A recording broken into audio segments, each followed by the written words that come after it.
নমস্কাৰ ষ্টুডিঅ'ত মই জিতেনে লৈ আহিছো এক ডাঙৰ খবৰ যি সময়ত স্বাস্থ্য বিভাগৰ উন্নয়নৰ কথা বিভিন্ন বিজ্ঞাপনযোগে প্ৰকাশ কৰি অহাৰ লগতে মুখ্যমন্ত্ৰী হেমন্ত বিশ্ব শৰ্মাই সকলো ক্ষেত্ৰতে দুৰ্নীতি বন্ধ কৰাৰ বাবে নিৰ্দেশ দিয়া সময়ত স্বাস্থ্য মন্ত্ৰী অশোক সিংঘালৰ স্বাস্থ্য বিভাগত প্ৰকৃততে চলিছে কি চাওক আমাৰ এই প্ৰতিবেদন। বৰপেটা ৰোড অসামৰিক চিকিৎসালয়ত প্ৰকৃততে চলিছে কি? স্বাস্থ্যমন্ত্ৰী অশোক সিংঘালৰ স্বাস্থ্য বিভাগত প্ৰকৃততে কি চলি আছে?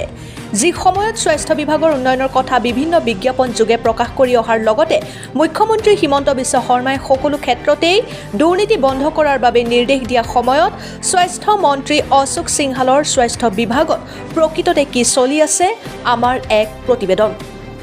বৰপেটা ৰোড অসামৰিক চিকিৎসালয়ত একাংশ দালালে দালাল ৰাজ চলাই থকাৰ অভিযোগ একাংশ ৰাইজৰ তথা সংগঠনৰ। দীৰ্ঘদিন ধৰি একাংশ দালালে ৰোগীৰ বিভিন্ন নমুনা পৰীক্ষা কৰিবলৈ নিজৰ লাভৰ বাবে বাহিৰৰ ব্যক্তিগত ডায়েগনষ্টিক চেণ্টাৰলৈ নিয়াৰ অভিযোগ একাংশৰ। আনহাতে চিকিৎসালয়খনত একাংশ নাৰ্ছে সন্তান জন্মৰ নামত 500ৰ পৰা 1500 টকা লোৱাৰ অভিযোগ কৰে একাংশ ভুক্তভোগীয়ে। অভিযোগ অনুসৰি চৰকাৰী চিকিৎসালয়খনত ল'ৰা সন্তান জন্ম হ'লে দিব লাগে 1500 টকা পৰ্যন্ত, আনহাতে ছোৱালী জন্ম হ'লে দিব লাগে 500ৰ পৰা 1000 টকা। ইয়াৰ উপৰি জন্ম প্ৰমাণপত্ৰৰ নামত আপুৰ আলী নামৰ এগৰাকী দালালে প্ৰতিগৰাকীৰ পৰা লয় 1400-1500 টকা লোৱাৰো অভিযোগ কৰে। আনহাতে চিকিৎসালয়খনত থকা জেনেৰেল অপাৰেটৰ ৰীমা আলীয়ে দীৰ্ঘদিন ধৰি জন্ম প্ৰমাণপত্ৰ শুধৰণি কৰাৰ নামত প্ৰতিগৰাকী ব্যক্তিৰ পৰা 300-400 টকা লোৱাৰ অভিযোগ কৰে একাংশই। সাংবাদিকে সোধা প্ৰশ্নত ৰীমা আলীয়ে কয় তেওঁক এই ধন চাহ খোৱাৰ নামত লোৱা বুলি কয়, কিন্তু ৰীমা আলীয়ে এই ধনৰ অংশ নাৰ্ছ নীলি বাইদেউকো দিয়ে বুলি জনায়। আনহাতে একাংশ দালাল সাংবাদিক দেখি চিকিৎসালয়ৰ পৰা পলায়ন কৰে। আনহাতে FRUখনৰ উপ অধীক্ষক ডক্টৰ সঞ্জীৱ চৰকাৰে জনায় তেওঁ এই বিষয়ে নাজানে বুলি কোৱাৰ লগতে এই ক্ষেত্ৰত চিকিৎসালয়ৰ কোনো জড়িত নাই বুলি সংবাদ মাধ্যমৰ আগত জনায়।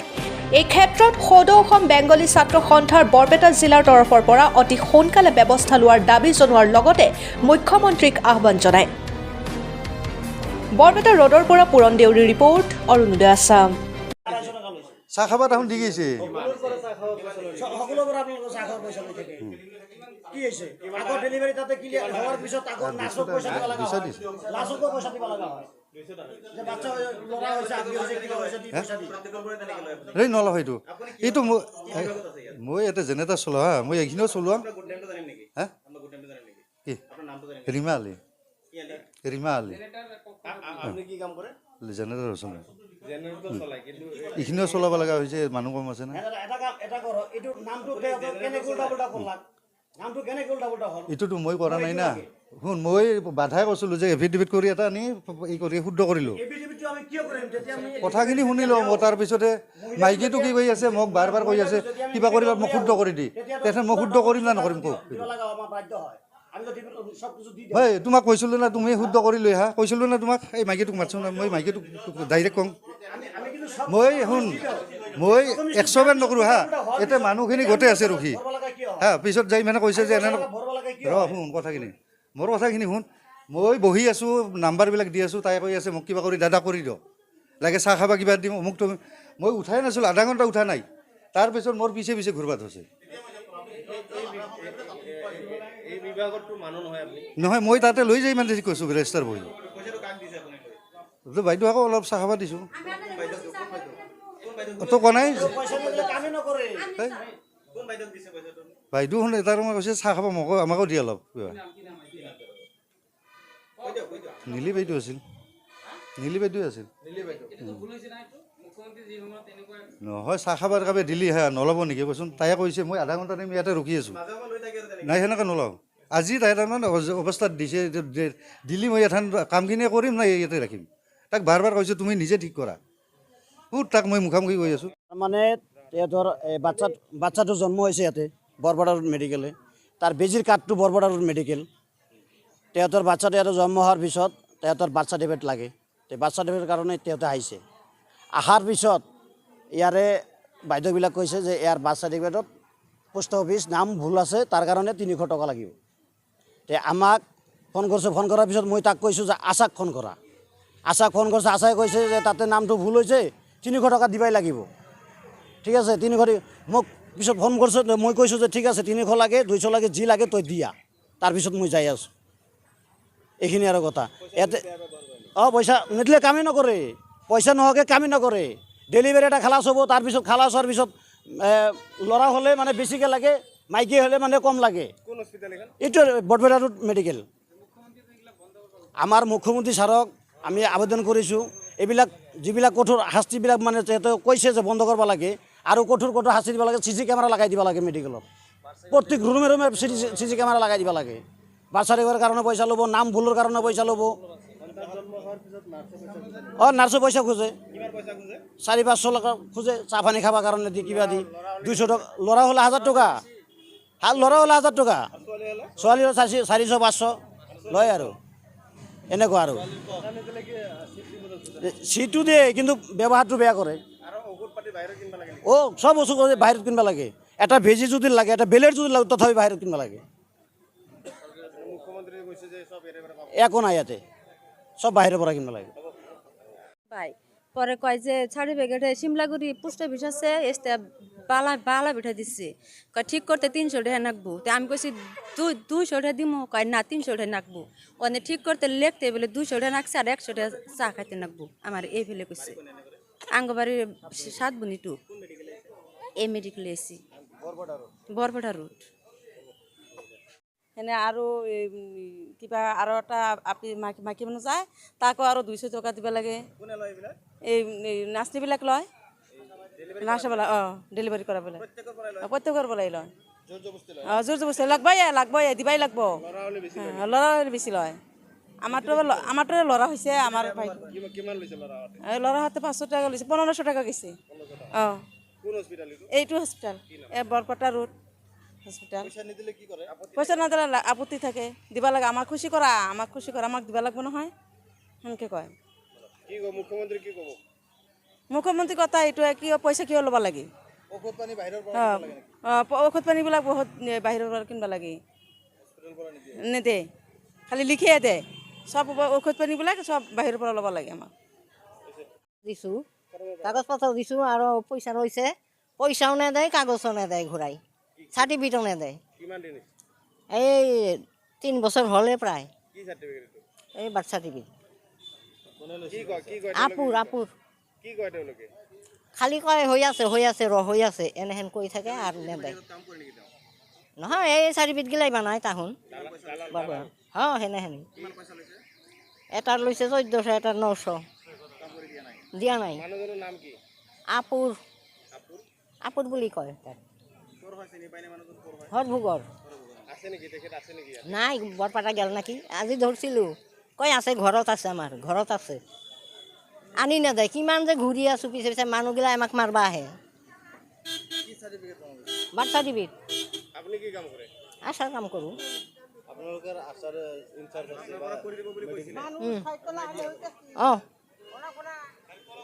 বানাই থাকে তাহোন, সেইকাৰণে দিছিলোঁ। চাকৰি নকৰে, এই চাৰ্টিফিকেটগিলাই বনায়। একো নহয়, কিবা হেৰি লৈছে চাৰ্টিফিকেট বনোৱাৰ কাৰণে। আমাৰ ঘৰ বালাভিটা, বেকিৰ পাৰ। কি কৈছে? আমি আজি বহুত দিন ধৰি কথাটো পৰিলক্ষিত কৰিছোঁ। হস্পিটেলত আমি নিজেও মাজে সময়ে আহোঁ, মানুহৰ মুখতো শুনা পাইছোঁ। এটা এক প্ৰকাৰ দালাল ৰাজৰ সৃষ্টি হৈছে হস্পিটেলখনত। দালাল ৰাজটো কেনেকুৱা যে, আমি যেতিয়া ডক্টৰ দেখাওঁ বা বেমাৰীয়ে যেতিয়া ডক্টৰ দেখায়, ডক্টৰটো দেখুৱাৰ লগে লগে প্ৰেছক্ৰিপশ্যনখিনি ৰোগীৰ হাতত দিয়াৰ আগতেই যেন কোনোবাই কাঢ়ি লৈ যায়, নিজৰ দোকানৰ পৰা ঔষধখিনি বিক্ৰী কৰাৰ এটা চেষ্টা কৰে। এই কথাখিনি এটা চিৰাচৰিত ঘটনাত পৰিণত হৈছে বৰপেটা হস্পিটেলখনত। মুখ্যমন্ত্ৰীয়ে ইমানবাৰ কোৱাৰ পিছতো, টোল ফ্ৰী নাম্বাৰ দিয়াৰ পিছতো একাংশ দালাল ৰাজ মানে ওচৰে পাজৰে থকা, মই গোটেই বৰপেটা ৰোডৰ ফাৰ্মাচীখিনিৰ কথা নকওঁ, ওচৰে পাজৰে যিখিনি ফাৰ্মাচী আছে হস্পিটেলখনৰ, তেওঁলোকে নিজৰ ফাৰ্মাচীখনত একজন মানুহ বহুৱাই থৈ আৰু একজন হস্পিটেলত আহি থিয় হৈ থাকে, ডক্টৰৰ আশে পাশে থিয় হৈ থাকে, যে প্ৰেছক্ৰিপশ্যনটো কৰাৰ লগে লগে তেওঁলোকে নিজৰ দোকানৰ পৰা যাতে ঔষধখিনি বিক্ৰী কৰি মুনাফা লুটিব পাৰে। আৰু ইয়াৰ দ্বাৰা আমি এইটোৱে বুজিব পাৰিছোঁ যে তেওঁলোকৰ লগত ডক্টৰৰ লগত কিবা ফেক্ট আছে নেকি, যে তেওঁলোকৰ ফাৰ্মাচীত থকা ঔষধখন তেওঁলোকে কোৱা মতে তেওঁলোকৰ নাম ফাৰ্মাচীত থকা ঔষধৰ নাম ডক্টৰে লিখি দিয়ে নেকি। গতিকে মই এই ক্ষেত্ৰত অসমৰ মাননীয় মুখ্যমন্ত্ৰী মহোদয় আৰু স্বাস্থ্য বিভাগক অনুৰোধ জনাওঁ যে এনেকুৱা ধৰণৰ যিটো দালাল ৰাজ আমি বৰপালৰ হস্পিটেলত দেখিবলৈ পাইছোঁ, এইখিনি কাম অতি সোনকালে অতি শীঘ্ৰে বন্ধ কৰিব লাগে, নহ'লে ৰাইজে বিপদৰ সন্মুখীন হৈ আছে। হয়, আজি বাৰ্থ চাৰ্টিফিকেটৰ কথাই কওক। বাৰ্থ চাৰ্টিফিকেট আমি দেখা মতে বা মোৰ নিজৰ ক্ষেত্ৰতো বহুত বাৰ্থ চাৰ্টিফিকেট নামত ভুল থকা যায়। ভুল দুটা এটা হোৱাটো স্বাভাৱিক থাকিব পাৰে এইটো বেলেগ কথা। কিন্তু এইটো আমাৰ সন্দেহ হৈছে যে তেওঁলোকে ইচ্ছাকৃতভাৱে ভুল কৰে নেকি, যে পিছত আৰু নাম হোটেলৰ নামত কিবা এফিডেভিটৰ নামত আৰু 500,000 টকা লোৱাৰ এটা ধান্দা তেওঁলোকৰ থাকিব পাৰে বুলি মোৰ সন্দেহ হয়। নহয়, ইমান কিয় ভুল হ'ব? এটা নাম মানে পাৰ্টীয়ে যেতিয়া নামটো লিখি দিয়ে কাগজত, শুদ্ধ কৰি নিশ্চয় লিখি দিয়ে, কিন্তু চাৰ্টিফিকেটখনত সদায় ভুল লেখা দেখা পোৱা যায়, সদায় ভুল বুলি দেখিবলৈ পাইছোঁ আমি। গতিকে এই ভুলখিনি যাতে নহয়, হ'ব নালাগে, হ'ব নোৱাৰে, তাৰ কাৰণে আমি মুখ্যমন্ত্ৰী মহোদয় আৰু স্বাস্থ্য বিভাগ আৰু হস্পিটেলৰ যিজন ইনচাৰ্জ আছে এই মহোদয়ক আমি অনুৰোধ জনাইছোঁ যে আপোনালোক হস্পিটেলৰ ডক্টৰখিনি অলপ হেৰি কৰিব, বা অফিচৰ যিখিনি মানুহ আছে চাৰ্টিফিকেটৰ লিখি দিয়াৰ যিখিনি বিভাগীয় আছে মানুহ, তেওঁলোককো অলপ কথাখিনি অৱগত কৰিব, যাতে এনেকুৱা ভুল যাতে আৰু নহয়। আৰু এই প্ৰেছক্ৰিপশ্যন যিটো হাতৰ পৰা টানি লৈ নিজৰ ফাৰ্মাচীৰ পৰা ঔষধখিনি বিক্ৰী কৰাৰ যিটো চিন্তা ভাৱনা চলে, এইটো সঘনাই চলি আছে বৰপালৰ হস্পিটেলখনত। এইখিনি কাম যাতে নহয়, তাৰ কাৰণে আমি হস্পিটেল কৰ্তৃপক্ষৰ যিজন ইনচাৰ্জ আছে এই মহোদয়ক অনুৰোধ জনাইছোঁ, এইখিনি কাম আপুনি নজৰত দিয়ক আৰু অতি সোনকালে বন্ধ কৰাৰ চেষ্টা কৰক। কিনিব লগা হয় সূতা আৰু বহুত কিবা হেণ্ড গ্ল'ভছ আৰু চেলাইন কৰি বহুত কিবা কিবি এইবিলাক বাহিৰৰ পৰা কিনি আনিবলৈ দিয়ে। কিন্তু এইখিনি কথা, এইবিলাক গোটেইখিনি বস্তু চৰকাৰৰ পৰা হয়, এইবিলাক চৰকাৰী প্ৰডাকশ্যন, এইবিলাক চৰকাৰী হস্পিটেলত পাব লাগে নিয়মত। কিন্তু আমি দেখা পাইছোঁ কি বহুত ঔষধ আমি বাহিৰৰ পৰা কিনিব লাগে, নাই বুলি কৈ থাকে।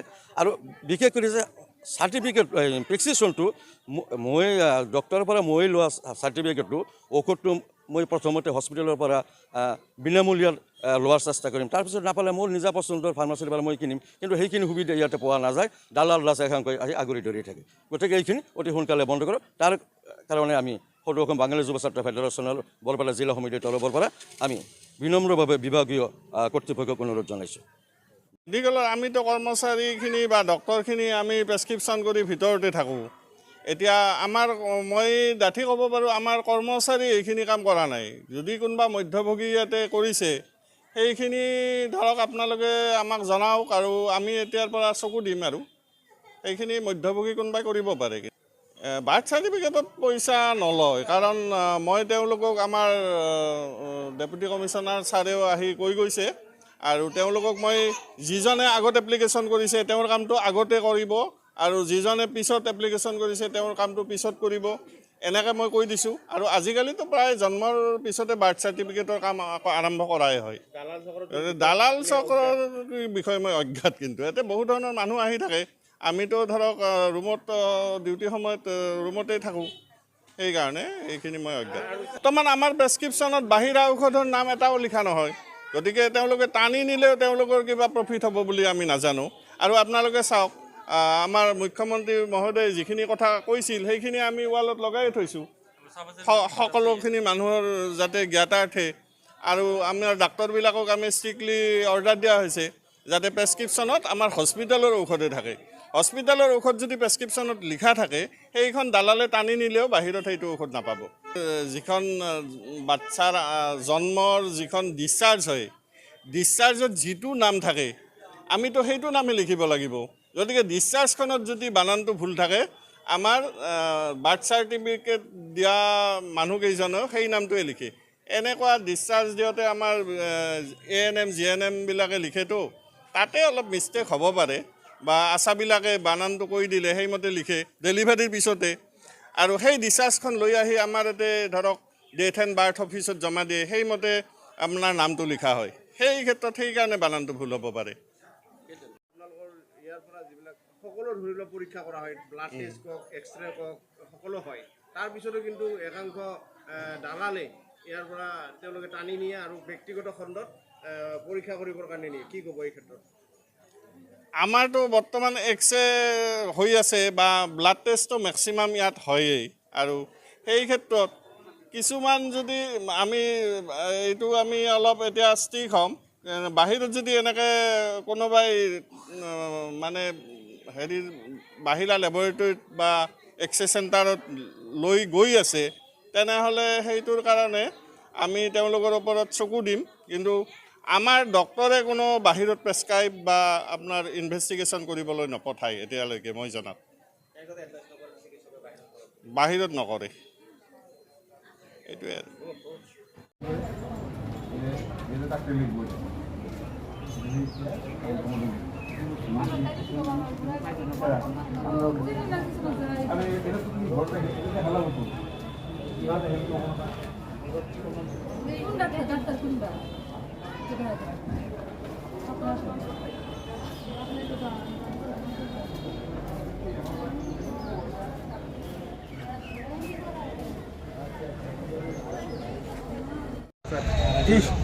আড়াইশো টাকা নিছে অনলাইনে বলে ঠিক করে না গো নাম বলে কি করে 250 টাকা লাগে অনলাইনে ঠিক করতে নাম নাম উল্টা উল্টা করবো তারা কি করে এবার নাম বলে উল্টা উল্টা হয়েছে অনলাইনে কি টাকা খুঁজে এতিয়া এতিয়া আগত 300 খুঁজছে এতিয়া 250 টাকা দিয়ে কাম করবো দিছে 250 টাকা নাম কি হয়েছে কাম করে নাম কি বলে মানে পইচা নহ'লে কাম নকৰে মানে নাই নকৰে পয়সা সৰা পয়সা নহলে কাম নকৰে 250 টাকা দিছে কাৰো যদি দেওয়া হয়েছে কোন